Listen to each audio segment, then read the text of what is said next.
Mais um Fale Mais Sobre Isso, mais um programa discutindo saúde, saúde mental e tudo que diz respeito a comportamento humano, aos sentimentos humanos, às possibilidades humanas. E nessa semana vamos dar continuidade ao programa da semana passada, no qual discutimos os 50 anos do golpe civil-militar que o Brasil experimentou, em 31 de março de 64 e agora, finalzinho de março, início de abril, estamos aí, não é comemorando os 50 anos, mas relembrando os 50 anos dessa experiência histórica, que começou com um golpe em 31 de março de 64 e perdurou aí por 21 anos de ditadura até 85.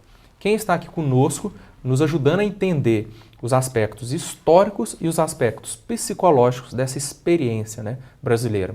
O Círis Canizo, que é professor de História, historiador e professor de História em Uberlândia, e o Pablo Martins, que é psicólogo. Os dois, desde a semana passada, estão me ajudando, te ajudando a entender o que aconteceu com o Brasil, por que nós embarcamos nessa experiência, tanto a partir das análises históricas, quanto a partir das análises psicológicas. Por quê, Pablo?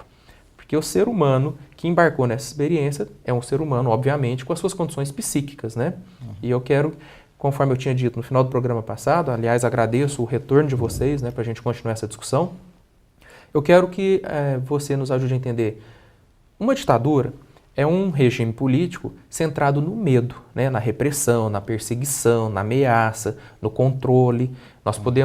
Basta você pesquisar aí na internet, jogar a ditadura militar brasileira do século XX, nós temos aí cenas das tropas, das cavalarias invadindo praças, invadindo universidades, nós temos cenas de policiais militares batendo com cacetetes em estudantes, perseguindo professores, debelando movimentações operárias, invadindo sedes de operários, enfim, inúmeras imagens da violência instituída pelo Estado.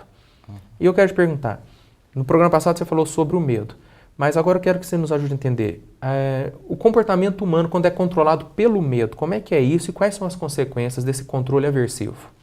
Bom, eu acho que o golpe ele usa dois aspectos interessantes em relação ao medo. Primeiro, que ele tenta se legitimar passando o medo para a sociedade do comunismo, do socialismo e todas as mazelas que esse tipo de regime poderia ter. Então, é uma propaganda. Uma propaganda que você já mantém ali um número razoável de pessoas.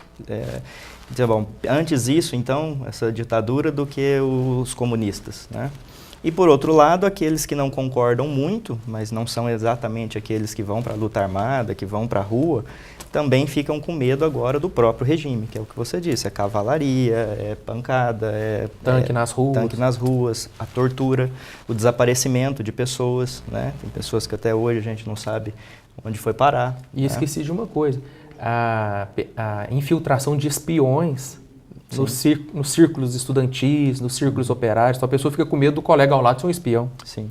É um momento de paranoia total, Você está na universidade tendo aula e você não tem liberdade para fazer uma pergunta ou um comentário porque tem espiões na sala de aula, tem espiões em todos os lugares, Estava comentando que as pessoas dizem que nós vivemos uma ditadura hoje, o absurdo que é. Quer dizer, nós podemos dizer o que quiser hoje, nos manifestar nas redes sociais, nos manifestar numa entrevista como essa, sem ter o medo de a hora que sairmos aqui de fora já está o camburão nos esperando.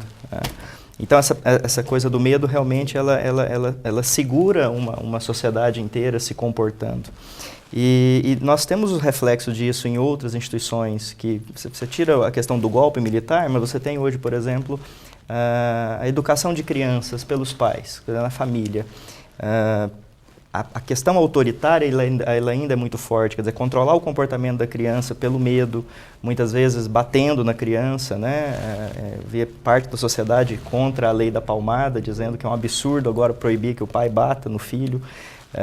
Como se o castigo físico fosse a única forma. Eu escuto isso toda semana, de pais no consultório, em cursos, em palestras que eu estou dando, mas uma palmada, bater não tem nenhum problema, Como se fosse uma coisa natural, bater e ameaçar. Ou como a pesquisa da semana passada, estuprar a mulher que está insinuando na rua, também não tem problema. Aliás, ela pediu para ser estuprada. Sim, é uma coisa assustadora até, né? Aí você passa para as escolas, muitas vezes você tem também um controle aversivo grande, né? Quer dizer, o aluno vai para a aula, muitas vezes com medo de reprovar de falta, ou de reprovar de ano, ou da prova surpresa, ou, né? Quer dizer, ainda existe esse mecanismo, nem todo mundo usa isso mais, mas ainda existe, é muito forte.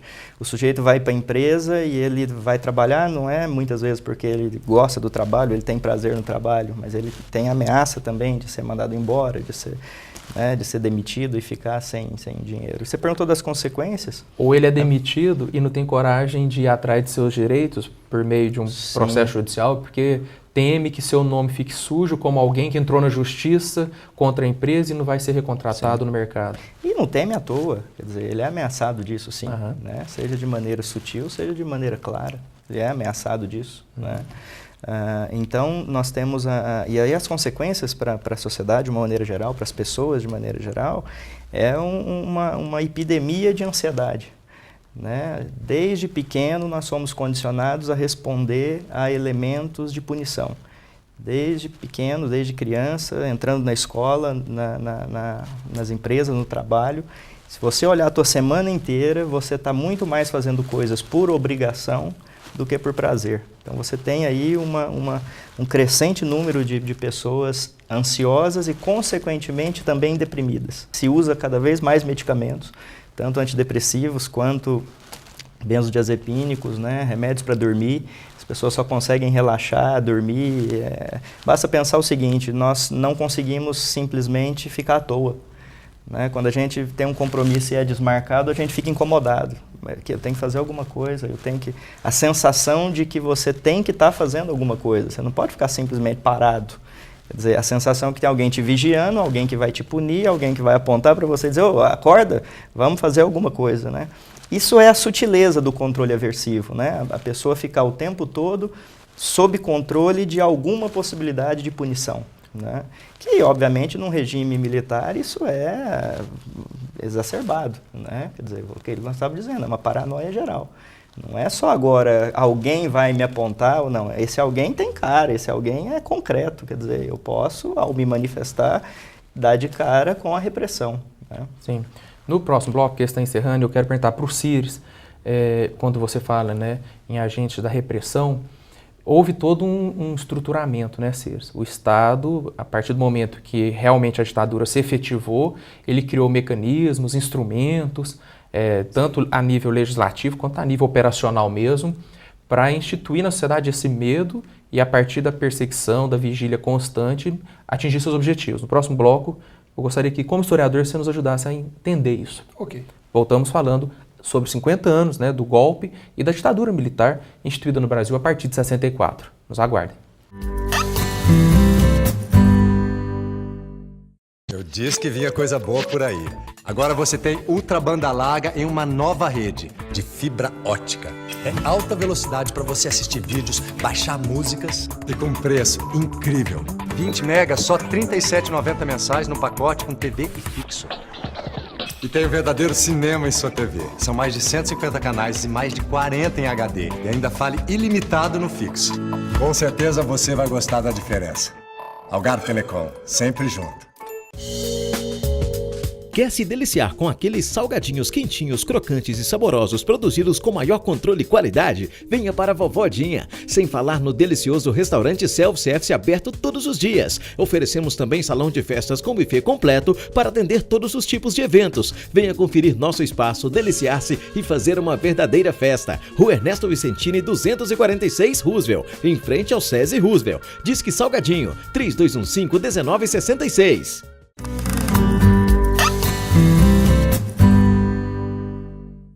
Voltando, falando sobre os 50 anos do golpe, em 31 de março de 64, o Brasil viveu nessa experiência de um golpe civil-militar e, por consequência, a instituição de um período ditatorial que durou até 85. E no Fale Mais Sobre Isso desta semana, dando continuidade ao programa da semana passada, nós temos um historiador, o Cires Canizo, e um psicólogo discutindo as condições, as circunstâncias e as consequências psíquicas, né, dessa experiência golpe e ditadura. Cires, no bloco passado, o Pablo falou tranquilamente sobre como é a instituição do medo como instrumento repressor, instrumento controlador do comportamento humano, né? O medo como instrumento de controle. E houve mesmo, né?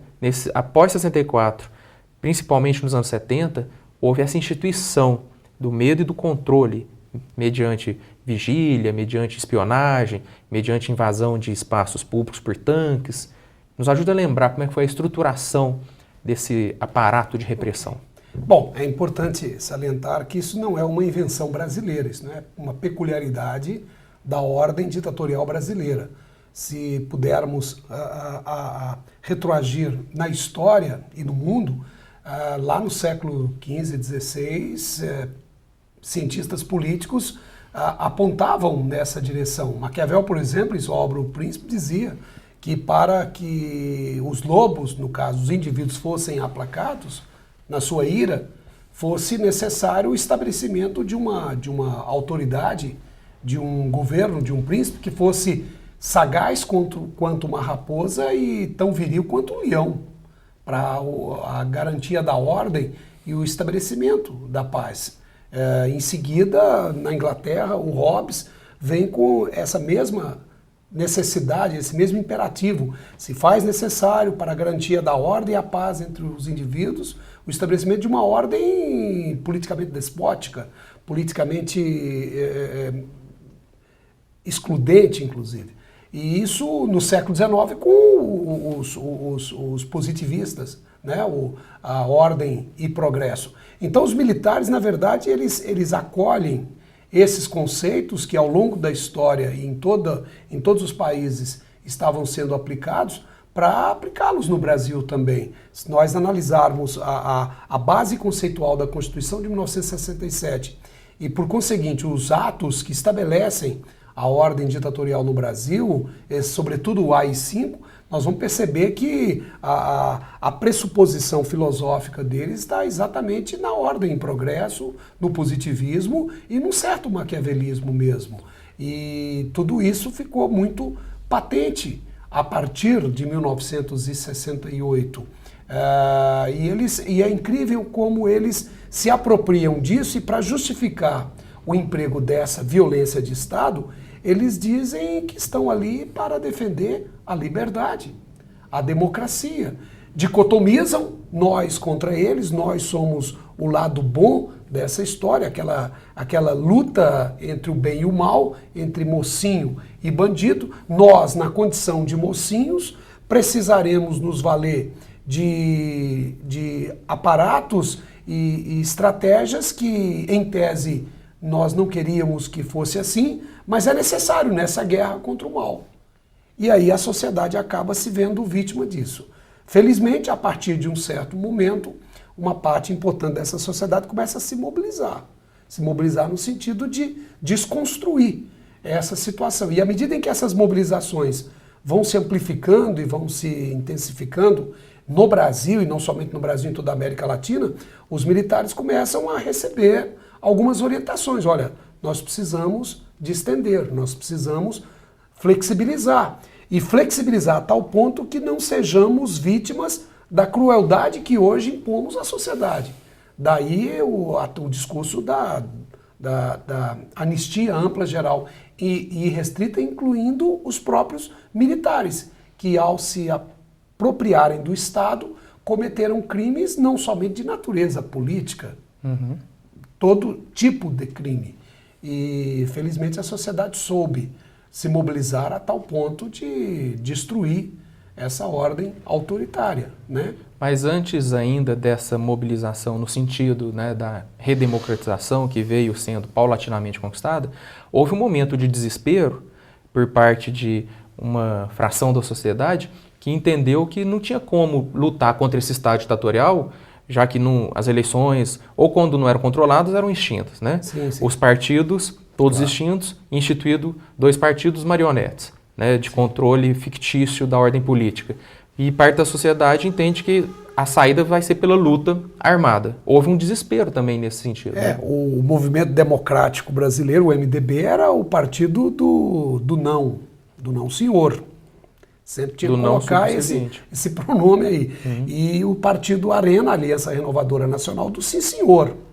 E era isso, não era possível nenhum tipo de organização que saísse dos limites estabelecidos segundo as conveniências e tendo por base os conceitos que são próprios de uma ordem ditatorial. Então, naturalmente, nós percebemos no Brasil até 85 é exatamente uma ordem ditatorial. Tá certo que em alguns momentos ela foi os seus aparatos foram usados de maneira mais intensa e, portanto, mais perceptíveis, mas sempre foi uma ordem ditatorial. Desde o 31 de março de 64, ou 1º de abril de 64, até a celebração da escolha no colégio eleitoral instalado pelo Congresso Nacional, na escolha de Tancredo Neves, que naquela ocasião acabou derrotando a candidatura dos militares, na ocasião a do Paulo Maluf. Sim. Agora, finalizando esse bloco, eu quero deixar uma pergunta para no próximo bloco vocês dois responderem e trazendo essa discussão para a atualidade. Golpe 64, ditadura até 85, né, vigência de instrumentos de repressão, perseguição, isso é notório, né? Nós temos aí comissões da verdade espalhadas pelo país, nós temos depoimentos, nós já trouxemos aqui no Fale Mais sobre isso, o secretário nacional de Justiça, que é presidente da Comissão de Anistia, o Dr. Paulo Abrão, falando sobre as clínicas do testemunho, o Pablo participou inclusive da entrevista, porque nós sabemos que os perseguidos políticos ficaram traumatizados, né? E eu quero falar disso, os traumas para essa sociedade brasileira após essa experiência ditatorial. O que é que a gente percebe hoje que ainda é fruto, né, dessa cicatriz não tão cicatrizada, né? Porque tem gente falando que isso é passado. Ora, mas a gente sabe que o passado produz consequências e repercussões geracionais nos indivíduos, né? E a gente volta falando sobre isso. O que é que a gente enxerga nitidamente hoje, ainda de consequências dessa ditadura, ok? Voltamos já falando sobre. E hoje, qual foi o legado da experiência ditatorial que o Brasil viveu de 64 a 85? Voltamos já.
E para concluir as nossas discussões sobre os 50 anos do golpe militar e a ditadura, né, consequente deste golpe, estamos aqui com o Cires, que é professor de História em Uberlândia, e o Pablo, que é psicólogo. E há 2 programas, né, esse é o segundo, estamos falando sobre o 31 de março de 64, o golpe, a ditadura e as características e circunstâncias históricas, o Cires está explicando isso, e psicológicas. Por que o ser humano embarca nessas experiências de golpe, de ditadura, de autoritarismo, de violência, repressão, perseguição, né, até de tortura, morte e sumiço dos corpos das pessoas que pensam diferente? Pensar diferente não pode ser motivo para querer matar alguém e antes torturá-lo. E eu quero fazer uma pergunta para o Pablo. No bloco passado eu deixei a seguinte questão, as heranças, né, o legado dessa experiência autoritária. Só que antes disso, Pablo, uma outra pergunta. A constituição de um ser autoritário. Aí nós estamos falando de um militar autoritário que implementa um golpe e administra e dirige um Estado ditatorialmente, mas não somente um militar que embarca nessa, que a gente sabe também que tem os militares que não embarcaram, mas o pai autoritário, o padre autoritário, o pastor autoritário, o marido autoritário, o professor autoritário. Como é que a gente explica isso? Bom, isso é aprendido. Né? O padrão de autoritarismo ele é aprendido. Então, muito provavelmente, essas pessoas que se tornam adultos autoritários, Pensando aí em todos os níveis também, né, de autoritarismo, desde o marido que acha que a mulher não pode estudar, né, ao pai que acha que o filho não pode ter cabelo grande, né? Ou a pesquisa sexual da semana passada, o marido que acha que a mulher tem que servi-lo mesmo ela não querendo fazer o ato sexual, ela é obrigada. Sim. Então, provavelmente foram pessoas que cresceram em ambientes autoritários, né, e não aprenderam a negociar e não aprenderam a pensar um pouco no outro, né? E eu acho que essa talvez seja uma coisa que nós vamos ter que estimular bastante na sociedade atualmente, né? A solidariedade, a visão também do outro, a visão de que a vida precisa melhorar para todo mundo, não é só para mim, né? Ou para o grupo que eu represento. A sociedade não é o meu bairro, né? A sociedade é o país inteiro, é o mundo inteiro, né? Então, isso é, neste nível, a pessoa cresceu num ambiente autoritário. Agora, pensando especificamente em situações de tortura, em situações, né, muito mais graves, onde se mata, como você disse agora há pouco, onde se tortura, não só os militares, mas políticos de maneira geral, ou pessoas que estão à frente dessa possibilidade, né? Porque nem todo mundo também pode até ter esse padrão, mas não tem tanto aparato, né? Porque você tem o próprio Estado para fazer isso com as pessoas, você tem que pensar num grau de sociopatia, né? Os famosos, esse termo está em desuso, mas os psicopatas, né? Quer dizer, não se mata, não se tortura, não se desaparece com pessoas, simplesmente porque elas estão pensando diferente. Quer dizer, isso não faz ninguém fazer isso com outra pessoa se tem um funcionamento mental equilibrado, normal. Há uma patologia aí grave. Eu acho interessante, Cires, porque eu não me lembro de ter visto, ou de ter lido, ou de ter assistido programas, discussões sobre essa questão de golpe e ditadura, as ditaduras, né, plantadas aí na América Latina, pegando o aspecto psicológico para entender como que algum dirigente, sendo militar ou não, que a gente sabe que teve ditaduras civis também que implementaram a tortura como instrumento de controle e repressão, mas analisando a questão psicológica, né, da sociopatia, da psicopatia desse sujeito, né, que a construção é sempre histórica. Eu sei que você, como historiador, tem essa habilidade de fazer a construção histórica, mas devemos levar em consideração também o indivíduo que está na ponta do processo. Ele não é somente um sujeito produto histórico, ele também é um ente psíquico que, se tem coragem de torturar até matar e ainda sumir o corpo e ir para a televisão falar não sabemos de nada, tem um grau mesmo de desordem psíquica e emocional, né? Eu acho original a gente fazer essa discussão. Claro. Junta-se a isso também a questão da gestão burocrática. A gestão burocrática e ditatorial ou autoritária, como é crível nos regimes perpetrados pelos militares na América Latina, ela por mais que diga o contrário, os militares sempre disseram que vieram com muita competência e arrumaram o nosso país, foi uma gestão absolutamente burra e que nós estamos pagando até hoje. Ela é burra em todos os sentidos, porque ela cerceia a capacidade humana a potencialidade humana sendo cerceada, o ser humano ele não avança em nenhum sentido. Então ficamos estagnados na academia, nos institutos culturais, na própria produção cultural. É claro que sempre existe a resistência. Felizmente há resistência a tudo isso. E essa resistência nos permitiu, nos legou uma construção um pouco mais livre até hoje. Mas a gestão autoritária e típica ou decorrente dessa disciplina de quartel, ela é, na sua plenitude, burra. Ela é limitada. Ela é destituída da potencialidade de cognição do ser humano. Hoje, em qualquer instituto de educação, de artes, pelo mundo afora, todos sabem muito bem que o melhor caminho é a gestão horizontal, é a ideia de pertencimento, é a inclusão de todos, é o debate mais franqueado e aberto possível. É isso que faz a potencialidade humana avançar e o ser humano crescer em todos os sentidos. O golpe militar e a ditadura estabelecida com ele nos impediram uma série de coisas. E desde 85 temos, desde o final dos anos 70, que começamos a lutar de forma mais efetiva contra a ditadura militar, temos feito das tripas coração para poder construir uma nova identidade e fortalecer essa ideia da democracia.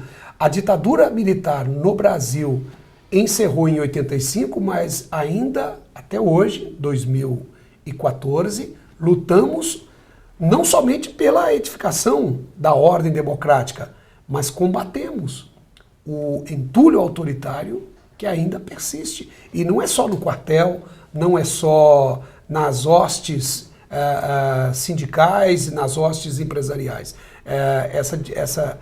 Essa disciplina e essa gestão autoritária e vertical, ela é combatida diariamente por nós. Eu acho que nós estamos fazendo aqui, nesse momento, eu, você e Pablo, exatamente convergimos nesse sentido. Precisamos não somente comemorar a democracia, mas fazermos merecedores dela. Sim. Lutar contra esse tipo de gestão. Sim, e eu entendo quando você fala em comemorar a democracia, no sentido de comemorar o espaço e a possibilidade que ela oferece ao ser humano de explorar a sua plenitude, o seu potencial ativo, criativo, né? Com base na liberdade, com base na criatividade mesmo, né? E fazendo, assim, o uso desse potencial para a construção sempre de relações melhores, dias melhores, futuros melhores, né? Para nós, para os nossos descendentes, claro. Filhos, né? Etc. Né? Eu agradeço a participação de vocês. Obrigado. Eu acho que nós contribuímos muito com a discussão nacional sobre, né, a ditadura, o legado da ditadura. É um programa sobre história, antropologia, sociologia e psicologia, né, ampliando aí essas discussões, esses estudos. Muito obrigado e espero que os telespectadores tenham também aprovado essa discussão. E eu deixo essa dica. Procurem nos livros de história, né, procurem na literatura o entendimento desse nosso passado. E se você acha que a sua vida tem sofrido desse legado autoritário, a psicologia também pode te ajudar a lidar com autoridade, com autoritarismo, com liberdade, o medo da liberdade. Fica a dica, né, Pablo? Claro. Obrigado. Obrigado. Agradeço a sua audiência e até o próximo Fale Mais sobre isso.